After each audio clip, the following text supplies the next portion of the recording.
السلام علیکم ورحمۃ اللہ۔ محترم ناظرین و سامعین، عید الفطر کی نماز پڑھنے کا طریقہ یہ ہے کہ سب سے پہلے آپ نیت کر لیں۔ نیت دل کے ارادے کا نام ہے۔ اگر آپ نے دل میں نیت کر لی تو بس یہ آپ کی نیت ہو گئی۔ نیت کے الفاظ زبان سے ادا کرنا ضروری نہیں ہے۔ اگر آپ زبان سے نیت کرنا چاہتے ہیں تو یوں کہہ لیجئے کہ میں امام صاحب کے پیچھے عید الفطر کی نماز پڑھ رہا ہوں۔ ہاں، اگر دل کی تسلی کے لیے پوری نیت کے الفاظ زبان سے ادا کرنا چاہتے ہیں تو اس طرح کہہ لیجئے کہ میں نیت کرتا ہوں 2 رکعت نماز عید الفطر کی 6 زائد تکبیروں کے ساتھ، واسطے اللہ تعالیٰ کے، منہ میرا کعبہ شریف کی طرف، پیچھے اس امام صاحب کے۔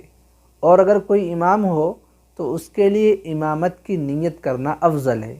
اس کے بعد امام صاحب اللہ اکبر کہہ کر ہاتھ کانوں تک اٹھا کر ناف کے نیچے باندھ کر ثنا پڑھیں گے۔ مقتدی کو بھی اللہ اکبر کہہ کر ہاتھ باندھ کر ثنا پڑھنی ہے۔ ثنا یہ ہے: سبحانک اللہم وبحمدک وتبارک اسمک وتعالی جدک ولا الہ غیرک۔ اس کے بعد 3 زائد تکبیریں کہی جائیں گی۔ پہلی تکبیر کہہ کر امام صاحب ہاتھ کانوں تک اٹھا کر چھوڑ دیں گے تو مقتدی کو بھی تکبیر کہہ کر ہاتھ کانوں تک اٹھا کر چھوڑ دینا ہے۔ دوسری تکبیر کہہ کر امام صاحب ہاتھ کانوں تک اٹھا کر چھوڑ دیں گے تو مقتدی کو بھی دوسری تکبیر کہہ کر ہاتھ کانوں تک اٹھا کر چھوڑ دینا ہے۔ تیسری تکبیر کہہ کر امام صاحب ہاتھ کانوں تک اٹھا کر ناف کے نیچے باندھ لیں گے تو مقتدی کو بھی تیسری تکبیر کہہ کر ہاتھ کانوں تک اٹھا کر ناف کے نیچے باندھ لینی ہے۔ اس کے بعد امام صاحب اعوذ باللہ اور بسم اللہ پڑھ کر قرأت فرمائیں گے اور رکوع اور سجدہ کر کے دیگر نمازوں کی طرح 1 رکعت مکمل کر لی جائے گی۔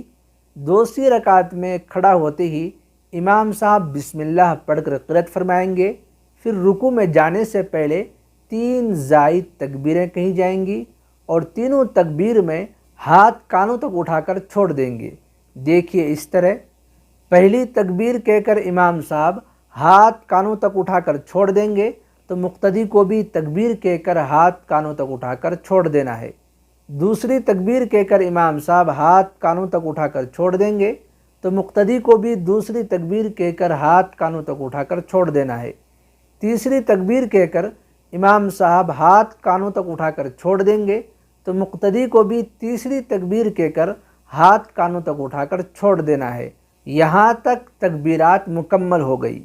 اب چوتھی بار جو تکبیر کہی جائے گی، امام صاحب ہاتھ نہیں اٹھائیں گے، ہاتھ اٹھائے بغیر تکبیر کہتے ہوئے رکوع میں چلے جائیں گے۔ مقتدی کو بھی ہاتھ نہیں اٹھانا ہے، ہاتھ اٹھائے بغیر تکبیر کہتے ہوئے رکوع کر لینا ہے۔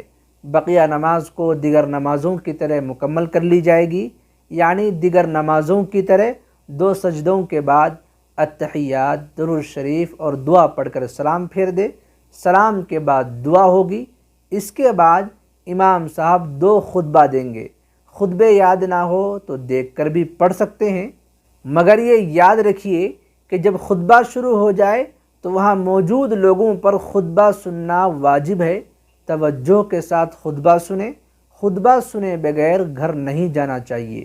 امید کرتا ہوں کہ آپ حضرات کو عید الفطر کی نماز پڑھنے کا طریقہ اچھی طرح سمجھ آ گیا ہوگا۔ دوستو، آپ سب کو میری طرف سے عید مبارک۔